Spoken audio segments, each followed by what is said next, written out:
ये सीरीज को देखने के बाद मैं आप लोग को ये बात की गारंटी देता हूँ कि आप लोग को जिम के अंदर ना ही कोई जिम ट्रेनर की जरूरत पड़ेगी और ना ही कोई न्यूट्रिशन वाले की जरूरत पड़ने वाली है। आप लोगों को मैं इतना ट्रेन कर दूंगा कि आप लोग अपना वर्कआउट प्लान और डाइट प्लान खुद से बना पाओगे और खुद अपनी बॉडी को ट्रांसफॉर्म कर पाओगे। क्या आप लोगों को भी लगता है कि बिना डब्बे खाए बॉडी नहीं बनाई जा सकती?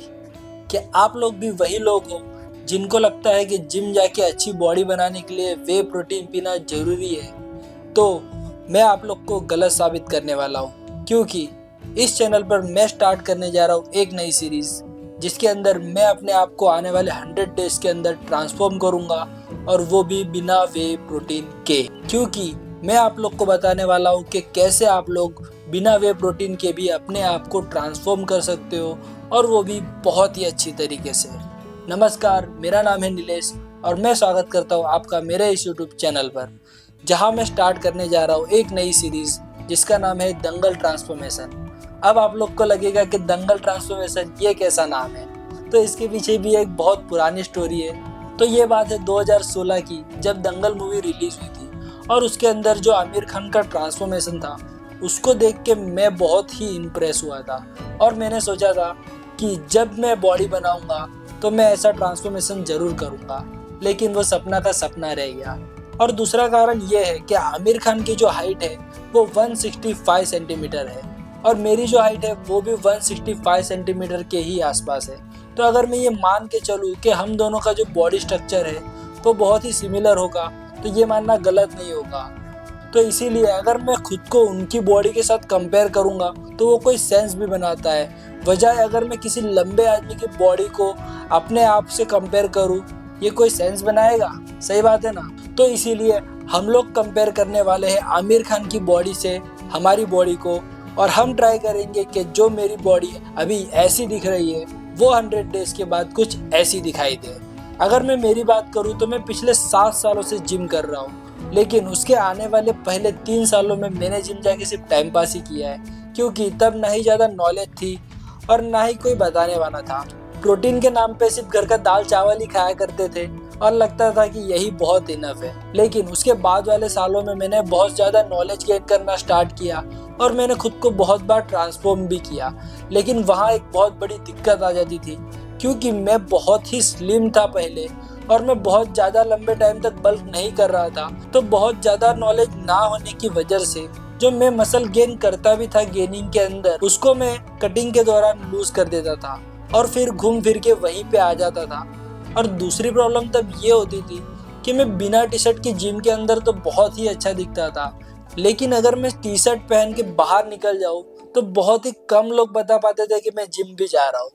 तो इसीलिए करीब 1.5 साल पहले जब मेरा लास्ट ट्रांसफॉर्मेशन खत्म हुआ था और मैं लीन 58 केजी का था, तब मैंने एक डिसीजन लिया कि अब मैं लंबे टाइम के लिए गेनिंग करूंगा और उसके अंदर मैक्सिमम मसल मास गेन करूंगा, जिसके बाद ही मैं कटिंग करूंगा। तो अब मैं 72 केजी का हो चुका हूँ और अब मुझे लगता है कि मैं कटिंग करने के लिए रेडी हूँ और मेरी बॉडी के अंदर वो मसल मास इनफ है, जिसकी वजह से मैं कट डाउन करने के बाद भी बहुत ही अच्छा खासा दिखने वाला हूँ। तो इसीलिए आने वाले 100 डेज के अंदर हमारा टारगेट ये रहेगा कि मैं मैक्सिमम मसल लूज करके और मसल को गेन भी कर पाऊँ, क्योंकि दंगल मूवी में जब आमिर खान ने अपनी बॉडी ट्रांसफॉर्म की थी, तब ट्रांसफॉर्मेशन जब स्टार्ट हुई थी तब उनका बॉडी फैट परसेंटेज 35 के आसपास था, और जब उनकी ट्रांसफॉर्मेशन एंड हुई तब उनका बॉडी फैट परसेंटेज 9.8 था। तो हमारा भी टारगेट यही रहेगा कि हमारा बॉडी फैट परसेंटेज जो अभी यहाँ 25 के आसपास है, उसे हम लोग 9.5 या 9 तक ले जा पाए। हम लोग ज़्यादा एकदम रिप्ड कट नहीं करने वाले हैं, जिसमें हमारे मसल लूज होने के चांसेस बहुत ज़्यादा बढ़ जाते हैं। हमारा मेन टारगेट है मसल गेन करना और फैट लूज करना, जो हम लोग इस सीरीज के अंदर 100 डेज के अंदर अचीव करने वाले हैं। ये सीरीज को देखने के बाद मैं आप लोग को ये बात की गारंटी देता हूँ कि आप लोग को जिम के अंदर ना ही कोई जिम ट्रेनर की जरूरत पड़ेगी और ना ही कोई न्यूट्रिशन वाले की जरूरत पड़ने वाली है। आप लोगों को मैं इतना ट्रेन कर दूंगा कि आप लोग अपना वर्कआउट प्लान और डाइट प्लान खुद से बना पाओगे और खुद अपनी बॉडी को ट्रांसफॉर्म कर पाओगे। अभी जो मेरा बॉडी वेट है 72 केजी, उसे मेंटेन करने के लिए मैं कंज्यूम कर रहा था 2500 कैलोरीज पर डे। उसका जो ब्रेकडाउन है वो आप लोग स्क्रीन के ऊपर देख सकते हो कि मैं कितना प्रोटीन, कार्ब्स और फैट ले रहा था मेरी गेनिंग सीरीज के अंदर। लेकिन गेनिंग के अंदर मैं मेरा 100 ग्राम प्रोटीन ले रहा था, जिसको मैं बढ़ा के 150 या 160 कर दूंगा, और फैट है उसको भी कम करके 60 या 70 के आसपास रखूंगा, और बाकी रिमेनिंग कैलोरीज है मैं वो कार्ब्स से पूरा करूंगा। तो उसका जो ब्रेकडाउन है वो कुछ ऐसा दिखाई देगा। तो अभी आप लोग देख सकते हो कि हम लोग ना कैलोरी सेम ही रखी है, लेकिन हम लोग चेंजेस करने वाले हैं मेरे डेली स्टेप के अंदर।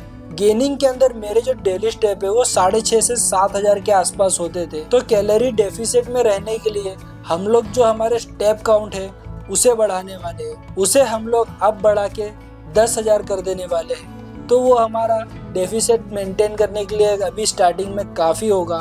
उसके बाद हम लोग देखेंगे कि इसके अंदर हम लोग क्या क्या चेंजेस कर सकते हैं। तो उम्मीद करता हूँ आप लोग को ये समझ में आ गया होगा कि अभी मैं कैसे डेफिसिट में जाने वाला हूँ।